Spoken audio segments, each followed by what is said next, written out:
Okay, thanks. And thanks for everyone for sticking around. I know Len gave us a challenge to be done by 1:45, so I'll take 3 minutes. You get 3 minutes, Gord. A lot of things Stephen, you brought up there. I'm not sure I'll respond to every one of them, but we can talk about them afterwards if you want.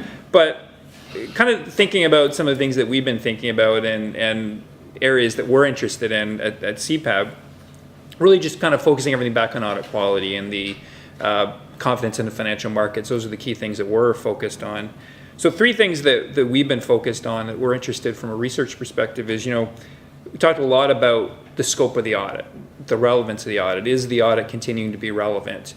Are we auditing the right things? What should be the scope of the audit now? What should be the scope of the audit going forward? If investors are using all this other information that's not being audited, why not? Should it be, and how can it be? So I think that's an important area that we want to get the perspectives of investors, but also I like your comment around modeling. I think having more work being done as far as, instead of just spending a lot of time thinking about a framework, having different companies use it, having different ways to experiment. How can you actually get assurance on this? What is useful? I think that's an important area we think is really important to look at.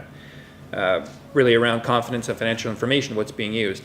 The second one is around, talk a little bit about the audit report, but understanding what the audit is and how the auditor is doing their work.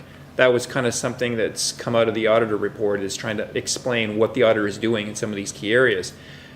So interesting in just what exactly is important to investors. What do they want to know about how the audit's done? Where's the gap as far as the expectations? We've been doing a lot of work on audit quality indicators, kind of this idea of KPIs for auditors. How do you get more information sharing between the auditor, management, the audit committee, and the investing public, as far as how do you evaluate the auditor? How do we get it away from a situation where you're just looking at every auditor is assumed to be the same? Can we start competing on quality? Can we start getting more information out there that can be used?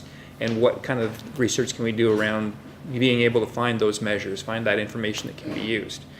And the last one, which is one that wasn't touched on today, is really areas around how the audit is performed. We're hearing a lot and seeing a lot of changes and innovations in how the audit's being done, artificial intelligence or data analytics. I think we're really interested in, this is really early stages right now, but we're really interested in what are the innovations, what are the things that are changing and happening that, and what's the impact on audit quality of some of these changes, some of these things that are happening, and how do we get ahead of that as far as the impacts on audit quality, the things that can be challenged, and the things that can help audit quality, and how do we start working together from an academic and practice perspective so we can start looking ahead from that perspective. Because I think one of your points earlier, I think to me data is important, the information is important, the area around kind of these anecdotes around, the fees are reducing and tendering is going up and fees are going down, or people are leaving the firms in droves because of regulation. The facts are important. I think trying to look at the facts and say, is that true? Do we know that's true? And being able to do that analysis is important. So those are the key areas that interest in any questions as we go. Very good. Thank you.